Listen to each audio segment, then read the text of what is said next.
играе много добре. Ще се вакцинирате ли, господин Петков? Че така рязко смених темата. Не. Няма да се вакцинирам по две причини. Чакайте сега. Веднага раз, праз, не. Не, аз съм мислил по въпроса. Все едно не ви изненадах. Аз тук рязък завой направих. Не, аз чакам някой да ме пита за вакцинирането от 3 месеца.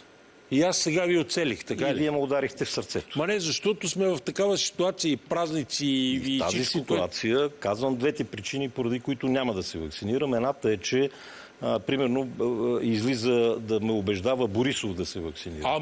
Ама Байден вакцинира ли се по телевизията? Вижте, тези 80 годишни младежи, които ще определят бъдещето на света, Байден, Тръмп, те са тема на техен си там въпрос.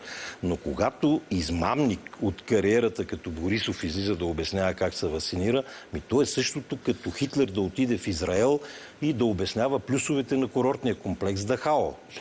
Нали, разбирате, че в устата на Борисов, тези, които го познаваме, си даваме сметка. Това ли е основателната причина? Защото това са Pfizer, това са такива фармацевтични гиганти. Аз имам своя скептицизъм, породени от това, че достатъчно авторитети обясниха, че с такава скорост ваксина, която да гарантира живота и здравето. Не съм загрижил толкова за моето. Не случайно някои от поменатите компании казаха да се избягва вакцинирането на лица под 16 годишна възраст, над 60 годишна възраст. Ние даваме ли си сметка, че ние, Европейския съюз, комисията ни, фон дер Лайен, е поръчала 2 милиарда ваксини за 420 милиона население, от които вече 200 милиона по всички сметки са с антитела, т.е. няма да се вакцинират. Това ако не е корупция, да излезат и да кажат, че това не е корупция.